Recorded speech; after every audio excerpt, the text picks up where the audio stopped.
Hello, everybody. In the room and in the Zoom room, welcome to today's FENA seminar, which is being conducted jointly with our colleagues at Crawford as part of their RD and E seminar series. Thanks to them for that collaboration. The reason we thought we'd do that is that the work that we're going to hear about from Hemant obviously crosses a number of areas of interest at ANU, and we thought we'd reflect that in sponsoring the seminar series jointly. I'd like to acknowledge the traditional owners of the country that we meet on and pay our respects to elders past and present. Those of you who are governance scholars would, I imagine, know of Hemant Oja's work. He's got a strong international reputation built, from my perspective as a forest governance scholar, around action research and forest governance focused on Nepal in particular. And there's a nice connection to the FENA school and its history in that, because of the long involvement of the former ANU Department of Forestry in the Nepal Australia Forestry Project, the strength of community forestry that's emerged in Nepal, not only, but in part because of the work of that project. And then the contemporary thinking, reflection on what we can learn from that very well developed model of community forestry in Nepal. And that's the, as I see it, the foundation of Hemant's seminar today, but also to acknowledge that Hemant's working in other areas of natural resources, particularly now in water.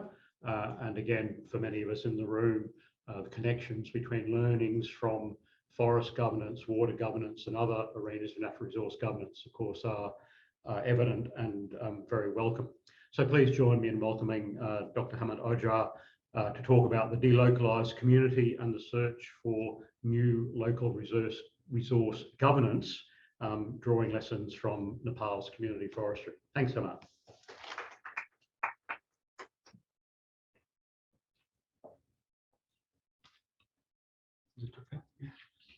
Thank you so much, Peter. That's a very generous introduction, and also a really interesting context that you highlighted about my work in Nepal and also outside.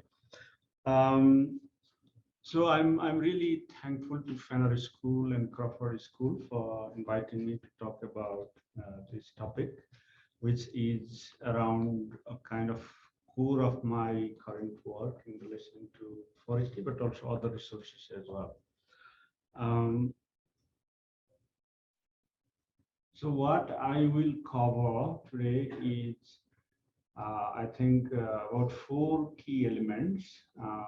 Of course, starting with the well-known principles and practice of community-based resource governance. That will just be a very brief recap as a kind of context. And then I will, of course, focus on delocalisation, explaining that phenomenon and how that is happening in the particular context of Nepal, where I have done my empirical work there. And then potential implications of that delocalisation on local resource governance, institutions, management modality, and of course, the whole idea of collective action at local level.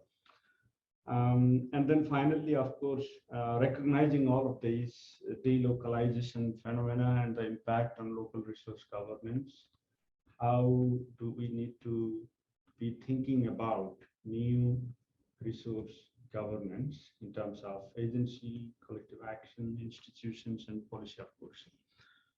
So this is my outline. Before I jump into those elements, just a very brief background of my work, which Peter already mentioned, just a bit of additions maybe. I take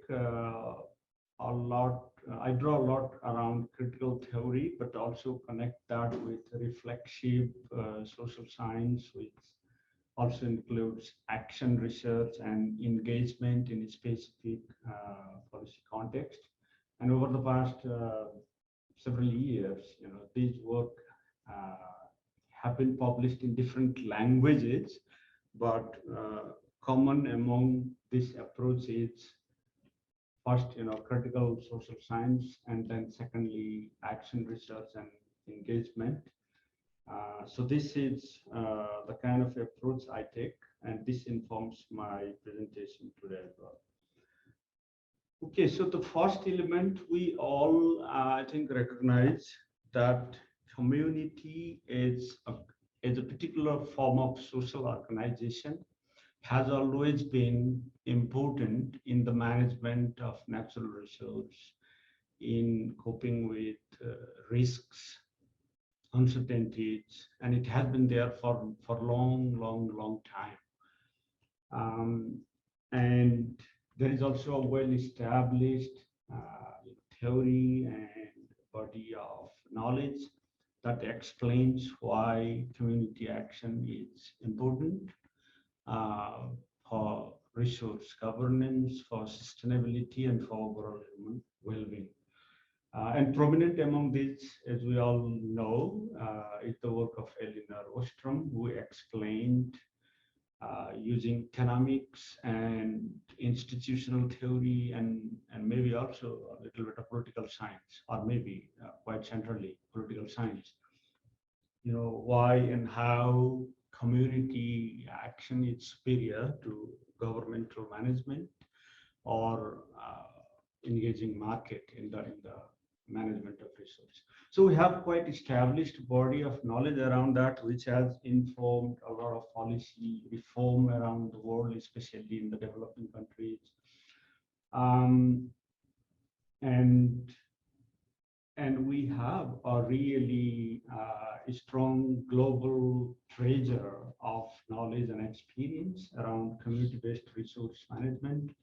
And this one report I'm putting here, written by Don Gilmer, who is Australian friend, who also worked in Nepal and a global expert on community-based forestry. He was engaged by FAO to do a global review, and the conclusion he came up with is very similar to what I see. Okay, so community-based forestry system is good, it's important, works well empirically, there is good theoretical logic, but then it is not performing well. I think that is the critical point for my conversation today. And then if we look at some of the critical literatures by political ecologists, political economists, critical development studies people, and even more generally critical social scientists, they have been a bit wary about romanticizing community and forgetting all those multi-scalar and wider political economic dynamics. So that sort of skepticism about romantic application of community has always been there in theory. And then there is also a changing context, which I will come back later, of agrarian transformation, the whole global rural society getting urbanized. So those sort of contexts are putting actually a lot of pressure on conventional view of the community. And this is where I bring the idea of delocalization. I brought this idea together with some other colleagues, including Rodkin and Peter, you know him very well. And we published one paper in 2016. So that is when I started thinking about this concept. And let me just illustrate one local story from a community forest user group chairperson in Nepal. That was just before the COVID, the last trip to Nepal. So what that chairperson of a forest user group saying, let me just narrate this. 20 years ago, people used to buy fodder and small twigs at rupees 0.25 per head load. But now I'm offering free delivery to their homes by tractor, and still people don't want these products. We have mature pine trees for timber, but people,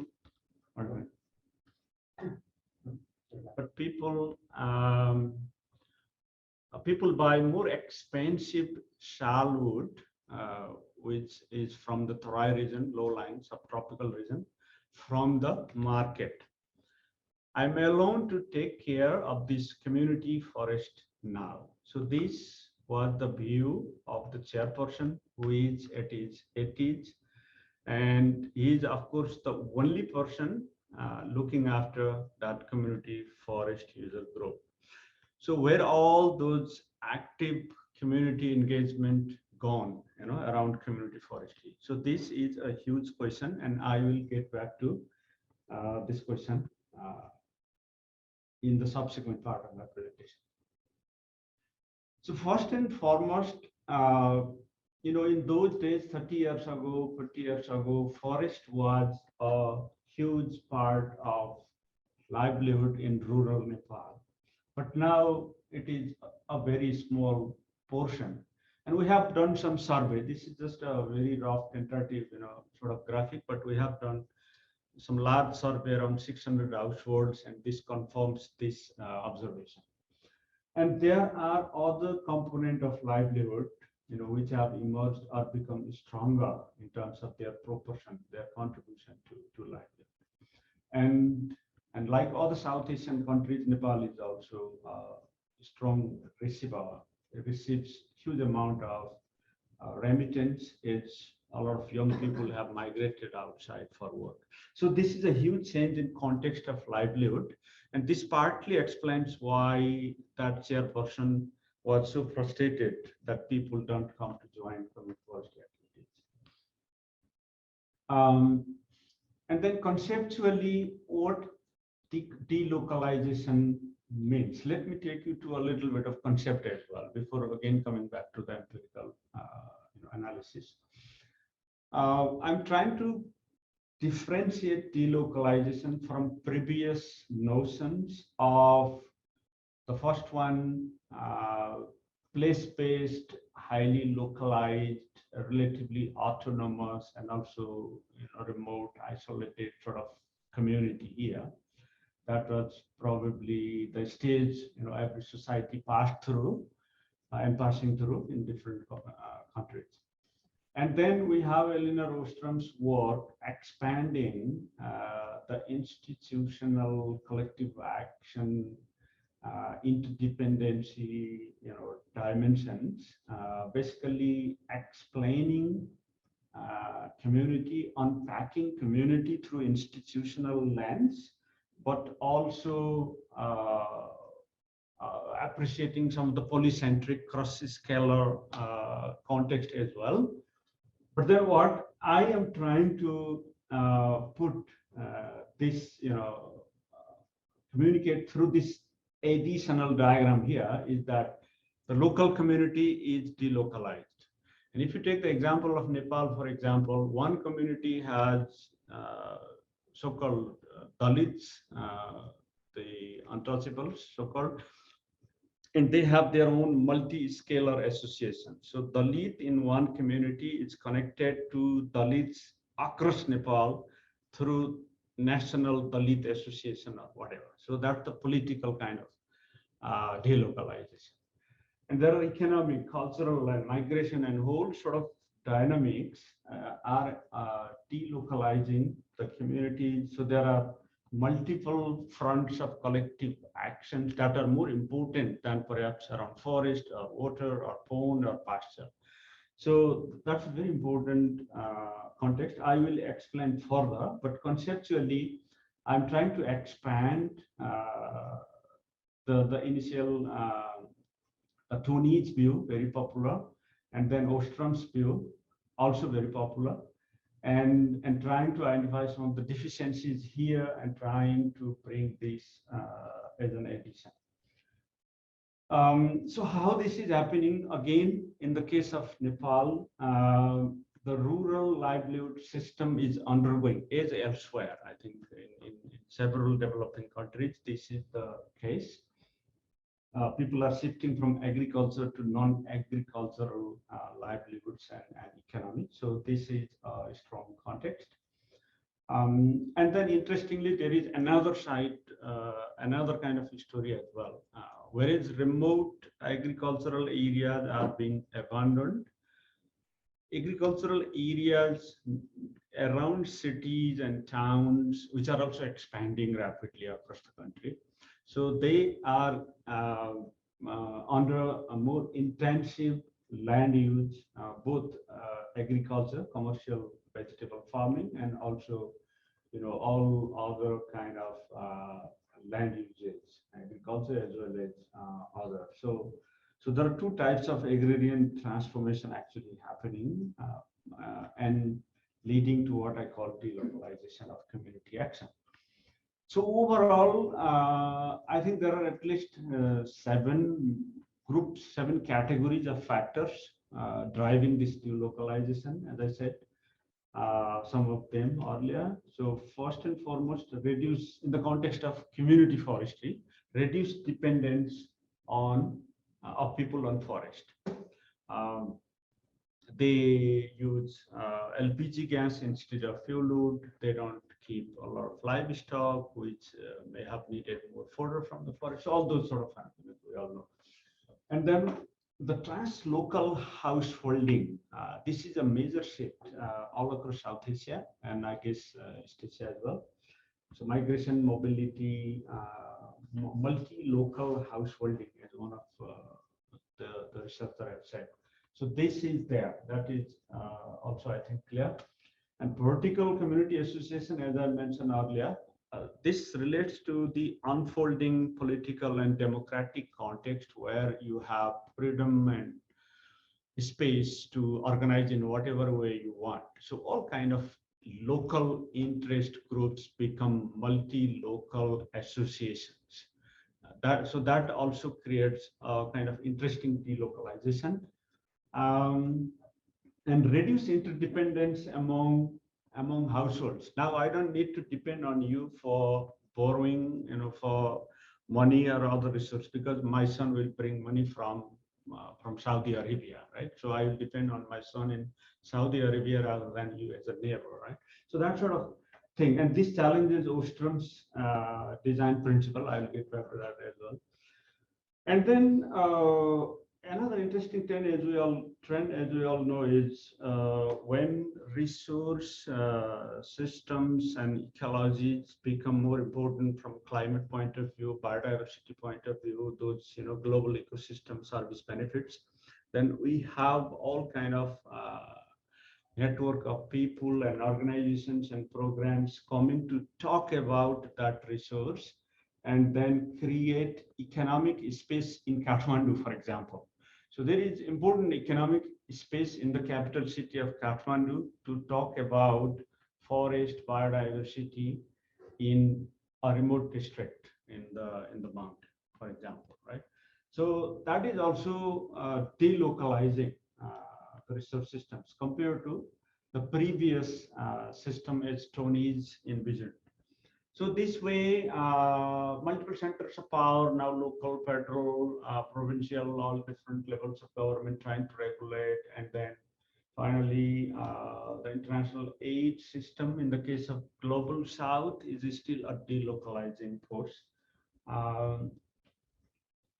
Okay, so going deeper into those dynamics of delocalization, I think we can identify a very rich and complex political economy, not just around economic capital, but about cultural capital.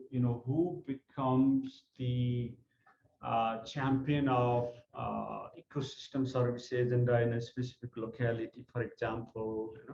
So those sort of cultural capital is also part of political economy, and also social capital there, and political leadership, who becomes a leader in the system. So all of these capitals are there in the political economy field, and they explain why this is happening. And one example I would like to add is why young people are migrating outside of the village just to get a job that is not so great. And I have seen quite a few examples where people coming from India to Nepal to get a job of around 30,000 Nepali rupees per month, and a village boy from that particular locality going to India to get less than that. So the economic reasoning alone doesn't work. People want to explore the world. People don't want to stay in the village. So there is a lot of cultural politics going on. So in the political economy, we need this factor as well. And I'm expanding and adapting a little bit the French sociologist Pierre Bourdieu's framework here, which again goes back to one form of critical social science, as I mentioned. Now, I explained all this delocalization phenomena conceptually and empirically. Now, I am to take you very briefly to its impact on local community modality, and then the search for new governance, new system. So limitations visible.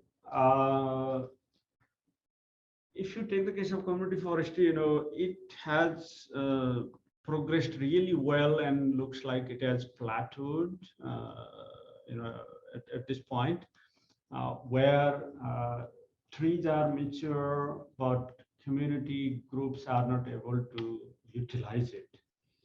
And nationally, the country is importing a lot of timber. There are data around that. Every year, that trend is going up. Whereas the community forest areas, we have a lot of mature harvestable trees from where you can extract a lot of timber. So that sort of paradox is there. And youth looking for jobs, as I mentioned earlier, and resource underutilized locally, and youths going for jobs outside.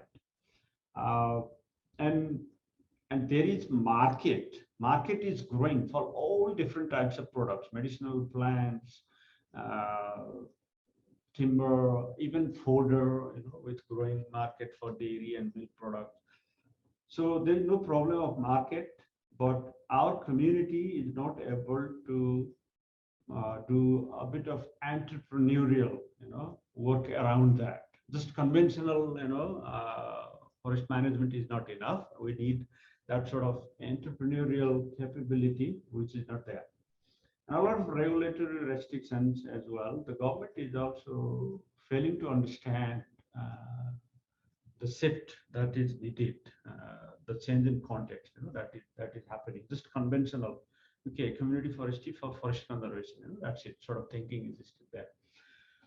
Elite capture continuing. A lot of critical scholars have pinpointed that exclusion, gender-based, and others is still continuing. So a lot of problems there actually at this stage of community forestry in Nepal. So this forces us to we cannot just keep romanticizing community forestry. I mean, internationally, when I write or when I become part of global work, colleagues ask me, okay, you write one best practice success story about Nepal's community forestry. I do that for global audience.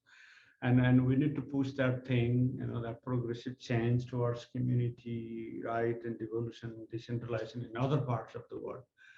But then how about Nepal itself, where we have so many problems associated with community forestry?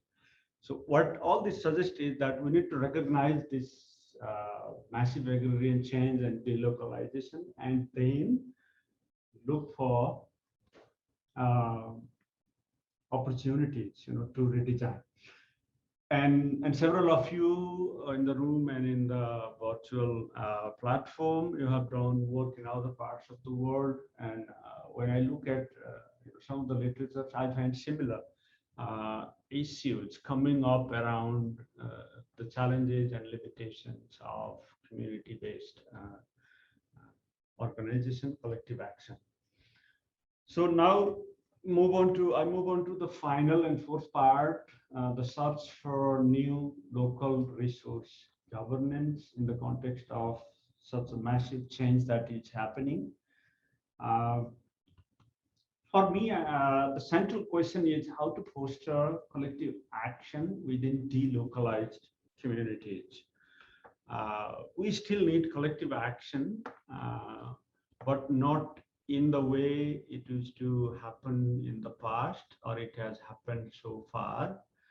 How do we connect people, those elderly chairperson and his friends in the village, young people in Arab, Malaysia, and then middle-aged people who have moved to Kathmandu, that sort of multi-local communities. And I remember, 3 years back when I was trying to organize the meeting of some community groups of a district close to Kathmandu, and I was planning a field trip to that particular community, But then suddenly my colleagues, local partners, they advised that, okay, all of these community forestry chairperson, secretaries, all of them are in Kathmandu itself, right? And there is a particular place in Kathmandu where we can find, all of those leaders, community forestry leaders of that particular locality of our neighboring district in Kathmandu itself. So I was trying to go to the local community, but then ended up with a delocalized community in Kathmandu, right? And then we started that discussion, and then we pushed a little bit, okay, when we can go back to the village and visit the forest and do our research. So that is an example. So how do we foster collective action?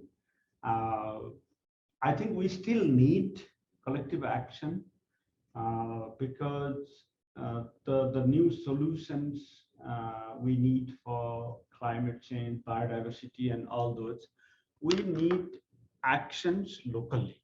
So the relevance, the importance of local action is even more in the changing context. The only problem is we are not recognizing how community has delocalized and how we can actually organize collective action, right? I'm from one of the eastern mountain communities in Nepal, and I went back in 2018 after 27 years, and I saw some of my upland, we call Pari land, that is still there, fallow and barren, and nobody is cultivating. And similar is the case with all other farms. So I'm still one of the actor, delocalized actor for that community. And if the government of Nepal approaches me that, okay, I have the option to keep that land if I pay $5, $10, or $20 a year or month or whatever, then I'd be very happy to do that, right? But I'm doing research in other communities. I'm not thinking so much about my own community. I don't know when that time will come. But if somebody starts doing that sort of, exploring delocalized communities in support of local action again, I think that should work. So we need to think beyond the box. And there is, of course, a lot of literature, conceptual work around multi-level governance. Sometimes I find it a little fluid. We can just identify that complex system and dilute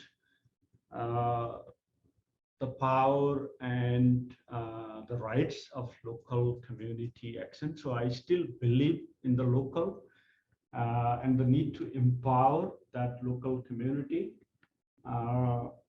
So perhaps strong community autonomy surrounded by some kind of multi-level governance framework would be a way forward. But how that happens, again, problematic. The question of power and power asymmetry, knowledge asymmetry, and who will represent local community effectively in the multi-level spheres of governance.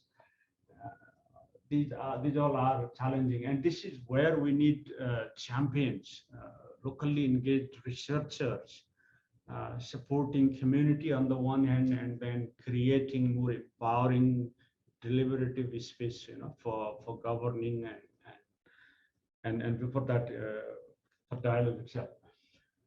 So that could be one way. And at the moment in Nepal, what we are doing in our action research is to better link community with local government. Again, recognizing the context that the new constitution has given really important power to local government. So it's a new local government system that is constitutionally defined and empowered. It's third level layer of government in the country. And a lot of natural resource related authority is vested constitutionally at the local level government. But then again, the problem is this institution is new. It doesn't have enough technical capability. And then again, a lot of pushback and penetration and restrictions from higher level government still happens. Sometimes communities and local government, they ally together to fight with the higher level governments trying to restrict the local autonomy in overall sense. But then I think overall, how do we mix communities and local government in a way that allows both community level action to happen in an autonomous way, but then also create some kind of alliance between the two entities so that they can together fight back with other pressures coming from the top and market and others. Okay, I want to wrap up quickly. So considering these contextual changes around delocalization, I was just trying to review Ostrom's design principle around community action. And several of these, I think they don't seem to be valid in the changing context. So well-defined boundaries, the boundaries is fuzzier, for example, collective choice arrangements, people are not really interested to talk about forest because they don't need it anymore. But there are other services to tourism and water and those sort of other services not conventionally recognized within the forestry system. They need acknowledgement and policy need to update, and maybe interest may revive a little bit. Monitoring declining, sanctioning not relevant so much. So this is a very I think interesting area to explore further. These are just preliminary observations at this stage. Yeah, so I think my main question is how we reimagine collective action within delocalized communities, given that we have so many and so fundamental, so critical dynamics of delocalization happening. Thank you.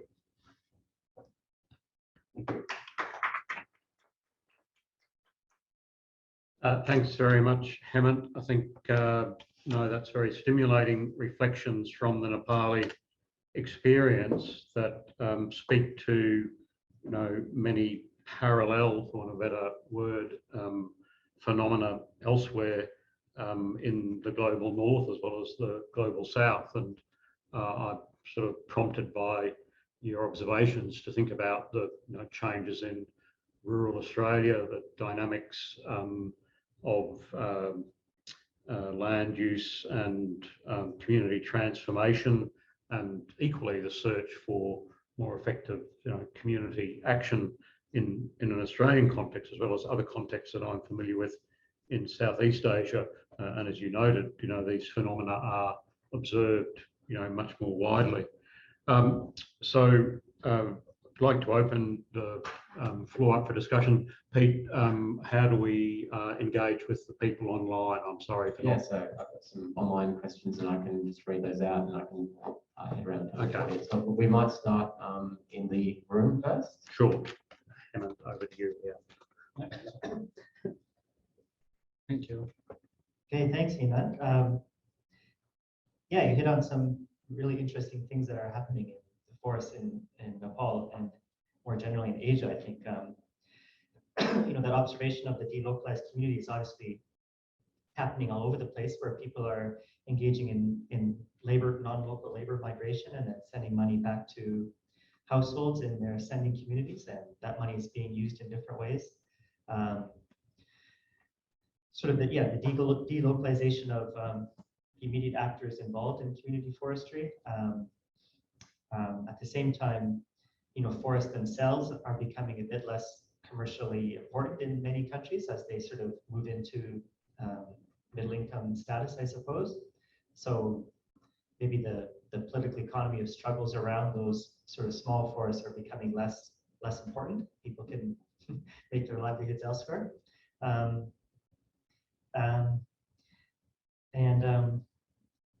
Also, sort of in many countries, I think the stalling of democratic reform, right? Sort of the authoritarian consolidation happening across Asia in many countries. Nepal might be a bit of an exception to this. I guess my question, I was in a conference in Chiang Mai last month where there were some young people presenting on different community forestry reforms in Indonesia and Myanmar and Indonesia. And what struck me was that, the most successful example is Thailand, I think, probably. It's got like 11,000 community forestry sites these days. So, quite a proliferation of these community forestry sites compared to the 1990s when all the struggles were happening around the community forestry legislation and things like that. And what sort of stood out to me as a commentator on that panel was that the success of the Thai case comes on the back of government subsidies.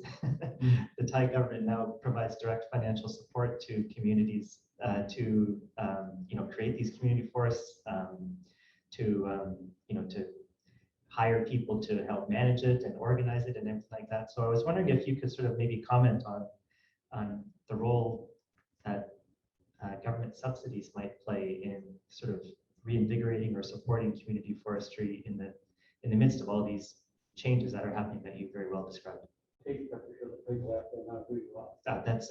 I'm Keith Barney from the Reed Group in the Crawford School. Shall I just respond to it? Yeah. Thank you, Keith. That's a very interesting question.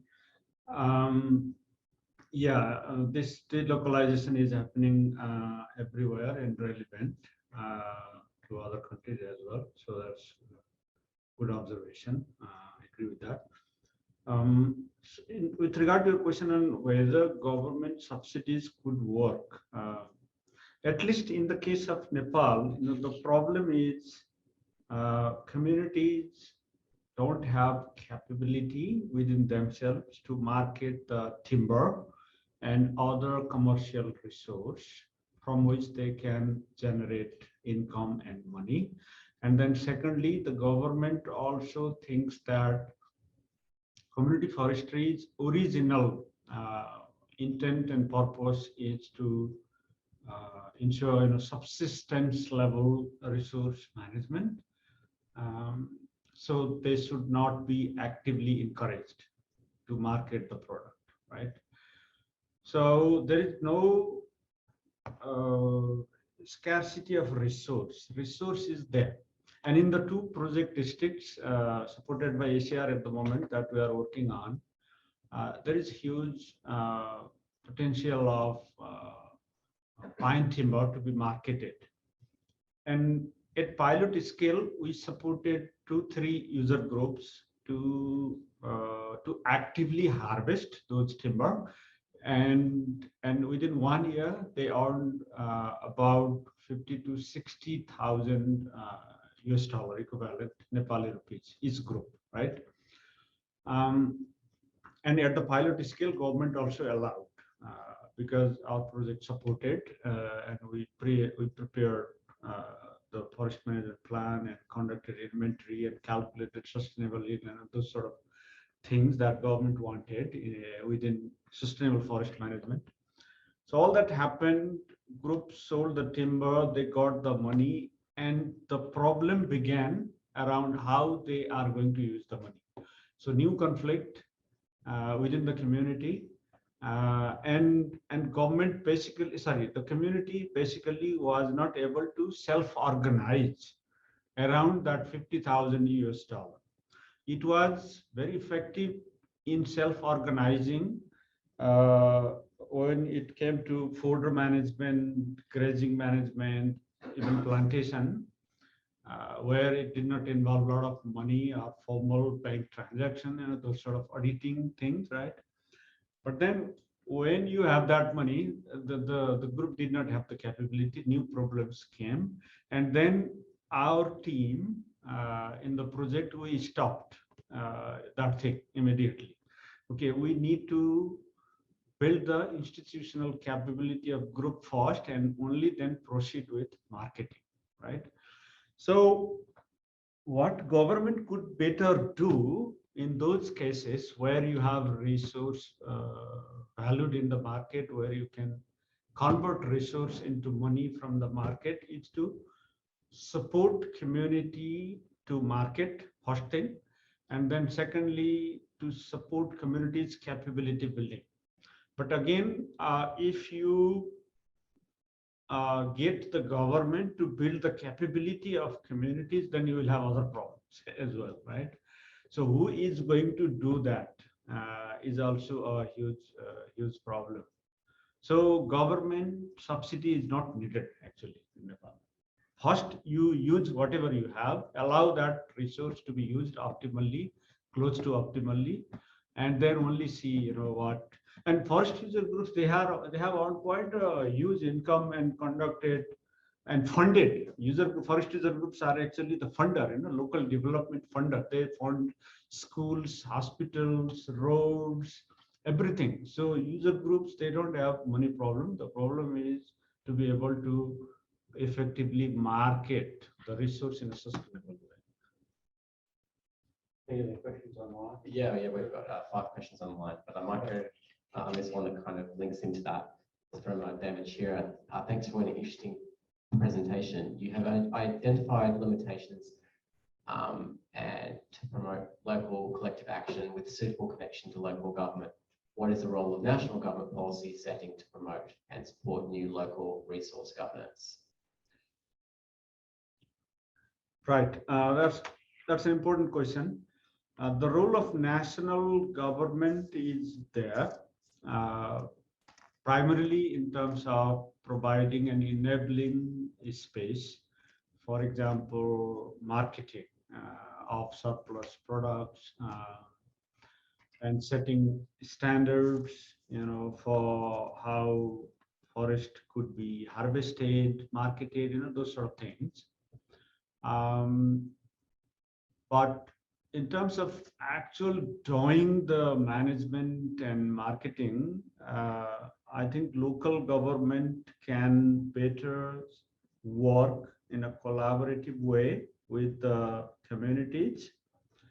But this cannot happen without enabling support from the federal national government, because still, according to the law of the land, the forest land belongs to national government. The forest service comes from the national and provincial governments, and all the technical capacity around forestry also comes from the higher level government. So they have a role. But the problem is, I have written elsewhere, is what I have called techno-bureaucratic doxa. Doxa is mindset. So that techno-bureaucratic mindset highly institutionalized mindset within the government system is not actually enabling to the communities and even to the local government. So how can we change central government system to become more supportive? And there are a whole range of research and reflective work by progressive forest officials within the government system about institutional change within the government, what happened, what could not happen. So there is a whole range of knowledge around that as well. But my sense is that it's really, really difficult to change such large institutions. And unless those government institutions change, there is a limit of what local communities and local government can do. We've got a question from Anonymous. What do you mean by elite capture? Could you explain?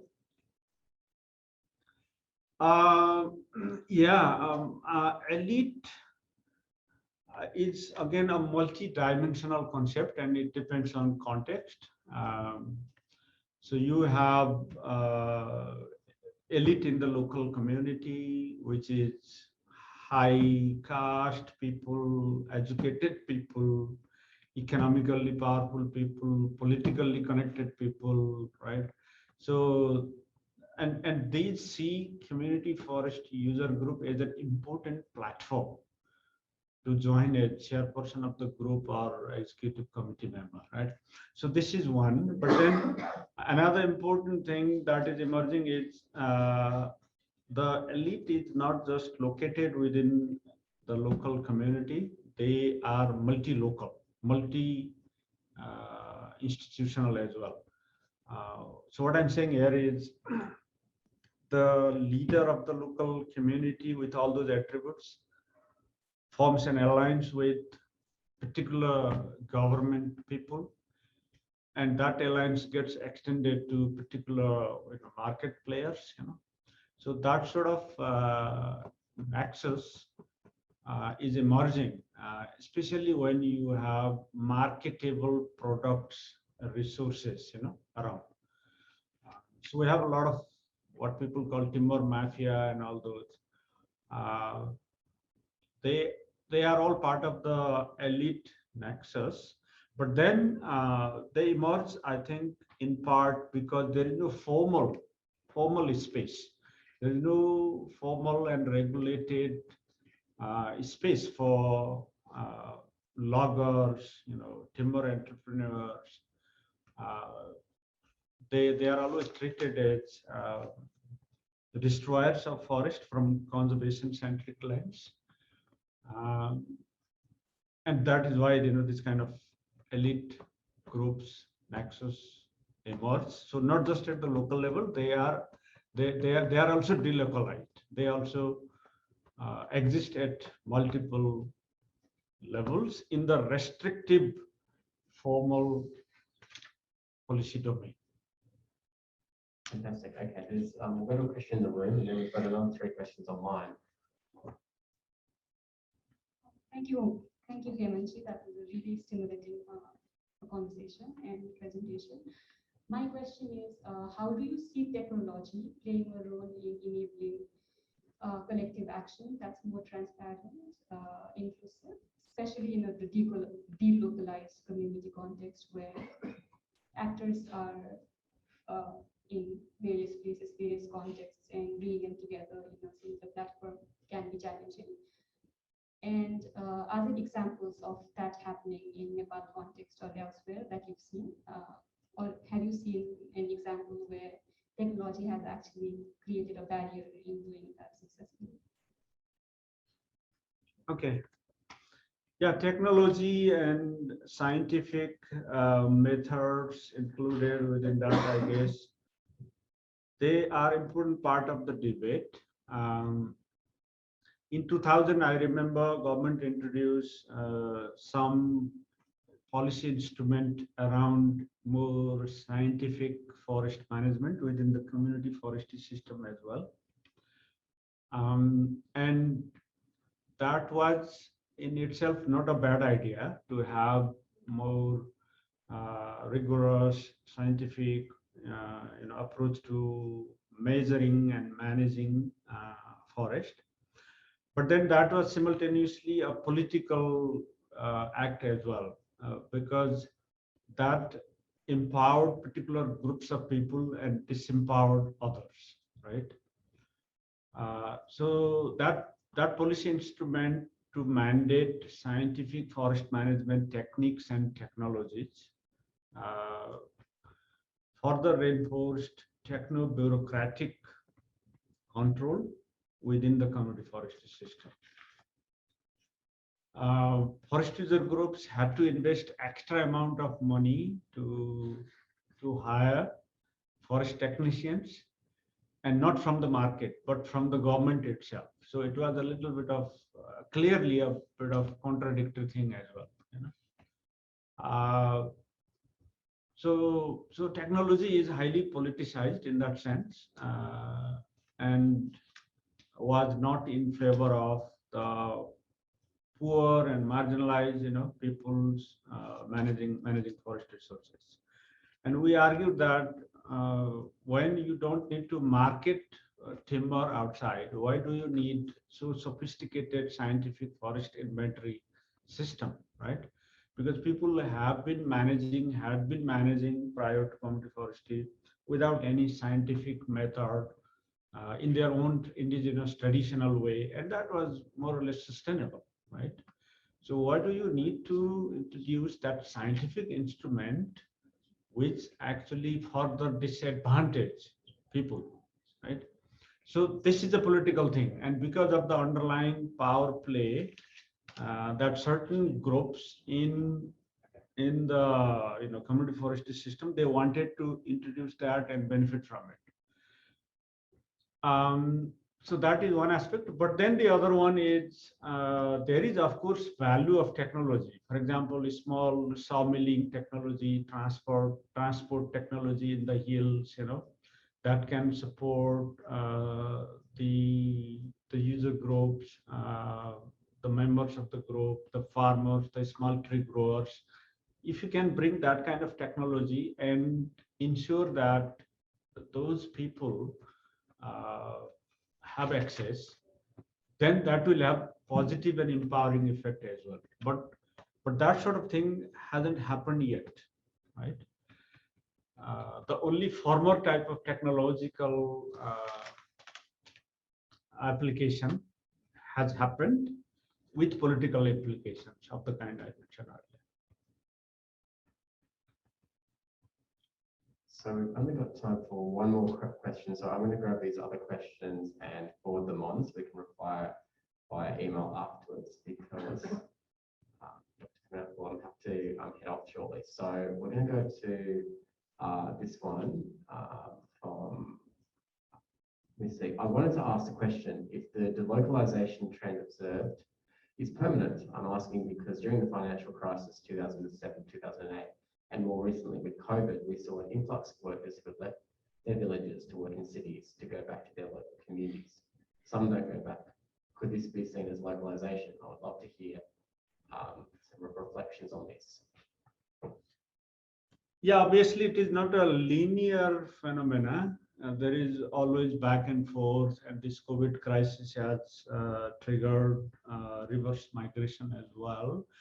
But what I'm finding after initial shocks of COVID and looking at the more recent phenomenon in Nepal, that reverse migration is not going to be permanent. That is not going to reverse the out migration trend, which is so powerful.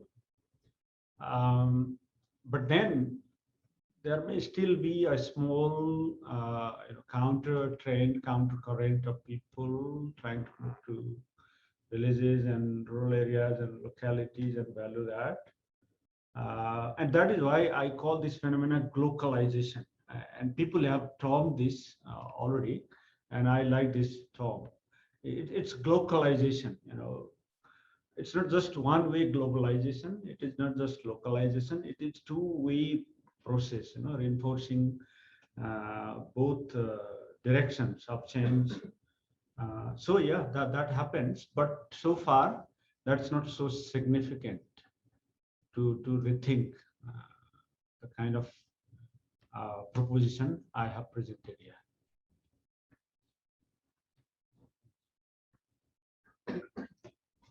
Hi again, everybody. We have to wrap up now because Hemant has another appointment. There's more questions that are certainly worth discussing online. Sorry that we haven't got to those, but as Pete mentioned, he'll pass those on to Hemant, who could respond subsequently.